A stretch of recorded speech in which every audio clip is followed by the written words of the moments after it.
Жил бүрийн энэ үед айлууд өвлийн жишээ бэлтгэдэг уламжлалтай нөөцлөх махаа бэлтгэж хадгалахад багагүй ажил болдог гэнэ. Тэгвэл оюун болтын гэр бүл дуудлагаар эдшийг жижиглэн бэлтгэх үйлчилгээг нэвтрүүлжээ. Алт мөнгөний дархан идэг байсан залуу эхнэрийн амт 1 жил хагасын өмнөөс шинэ бизнес эхлүүлсэн. Тэд мах жижиглэж ясыг нь хөрөөдөж хэрэглэхэд боломжтой болохын зэрэгцээ хэрэглэгч хүсвэл махыг нь машинд өгдөг. Завгүй ажилтай замын төвжирлээс салхсан айлуудад энэ үйлчилгээ нь тун эрэлттэй байна. Нэг удаагийн дуудлагаар багада 20 кг мах жижиглүүлэх хязгаар тавьдаг. 1 кг тутам нь 1500 төгрөгийн өртөгтэй. Мэргэжил одоо нэг сургуулиас жоохон инженерчсэн болохоор гаас тэр мэргэжил сургуулийн талаар бол нэг бод үзээгүй юм байна шүү дээ. Яг хүн болохоор нэг гоё сайхан нэг л мөрөөдөн те. Гоё сайхан марагдал тийм болчих юм те. Огсны жилаач болчих юмсан гэсэн тийм бодол байлгүй л хөвгт хил мөрөөдөл тийм.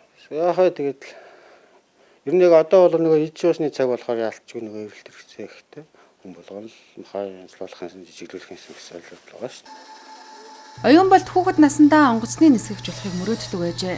Гэвч айлын том учраас сургуулийн мөр хөлгүй амьдрал төгөл тавьсан. Гэхдээ тэрээр багадаа сурсан эрдмээ ийхүү бизнес болгожээ.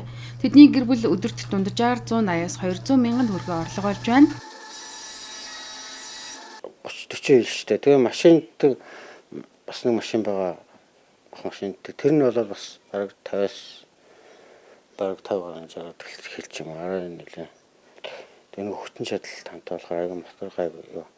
Тэр нэг жин ихтэй арай л яхаа тэгэл цогөл лефттэй бол лефт байгаад лефтгүй айл болж байгаа хэцүү.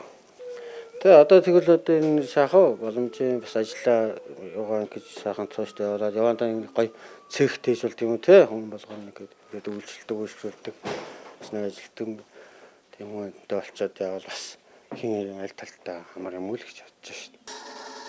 Эдшний үеэр захиалга хамгийн их байдаг. Өдөр бүр 180-аас 200 мянган төгрөгийн орлоготой гэж тооцвол тэд сард 5-аас 6 сая төгрөгийг олдог гэсэн үг. Сурсан эрдмийг хинч булааж чадахгүй бөгөөд хизээд хэрэг болдог гэдгийн бодит жишээ нь оюун болт юм а.